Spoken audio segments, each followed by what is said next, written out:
Hello everyone, this is Storytime at the Coachella Library. My name is Miss Michelle and we are on week 7 of the summer reading program, which is Purple Week. This week we will be reading Harold and the Purple Crayon by Crockett Johnson. This week we will be reading Harold and the Purple Crayon by Crockett Johnson. Read with permission of HarperCollinsPublishers, Harold and the Purple Crayon by Crockett Johnson. One evening, after thinking it over for some time, Harold decided to go for a walk in the moonlight. There wasn't any moon, and Harold needed a moon for a walk in the moonlight, and he needed something to walk on. He made a long straight path so he wouldn't get lost, and he set off on his walk, taking his big purple crayon with him. But he didn't seem to be getting anywhere on the long straight path, so he left the path for a shortcut across a field, and the moon went with him. The shortcut led right to where Harold thought a forest ought to be. He didn't want to get lost in the woods, so he made a very small forest with just one tree in it. It turned out to be an apple tree. The apples would be very tasty, Harold thought, when they got red. So he put a frightening dragon under the tree to guard the apples. It was a terribly frightening dragon. It even frightened Harold. He backed away. His hand holding the purple crayon shook. Suddenly he realized what was happening. But by then, Harold was over his head in an ocean. He came up thinking fast, and in no time he was climbing aboard a trim little boat.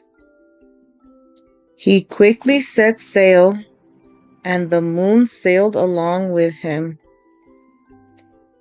After he had sailed long enough, Harold made land without much trouble. He stepped ashore on the beach, wondering where he was. The sandy beach reminded Harold of picnics, and the thought of picnics made him hungry. So he laid out a nice simple picnic lunch. There was nothing but pie. But there were all 9 kinds of pie that Harold liked best. When Harold finished his picnic, there was quite a lot left. He hated to see so much delicious pie go to waste. So Harold left a very hungry moose and a deserving porcupine to finish it up. And off he went, looking for a hill to climb to see where he was.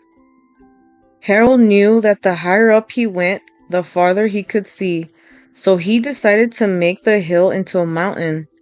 If he went high enough, he thought, he could see the window of his bedroom. He was tired and he felt he ought to be getting to bed. He hoped he could see his bedroom window from the top of the mountain. But as he looked down over the other side, he slipped, and there wasn't any other side of the mountain. He was falling in thin air. But luckily, he kept his wits and his purple crayon. He made a balloon and he grabbed onto it. And he made a basket under the balloon big enough to stand in. He had a fine view from the balloon, but he couldn't see his window. He couldn't even see a house. So he made a house with windows, and he landed the balloon on the grass in the front yard. None of the windows was his window. He tried to think where his window ought to be. He made some more windows. He made a big building full of windows. He made lots of buildings full of windows. He made a whole city full of windows. But none of the windows was his window. He couldn't think where it might be. He decided to ask a policeman. The policeman pointed the way Harold was going anyway, but Harold thanked him. And he walked along with the moon, wishing he was in his room and in bed.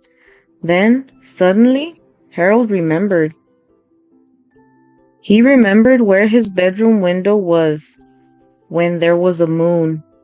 It was always right around the moon. And then Harold made his bed. He got in it and he drew up the covers. The purple crayon dropped on the floor and Harold dropped off to sleep. I hope you like this story. And as a reminder, we will be going back to live story time. So at the Coachella Library, every Wednesday at 1 p.m., we will be doing our story time, followed by a craft. I hope to see you there, and thank you so much for watching. Bye.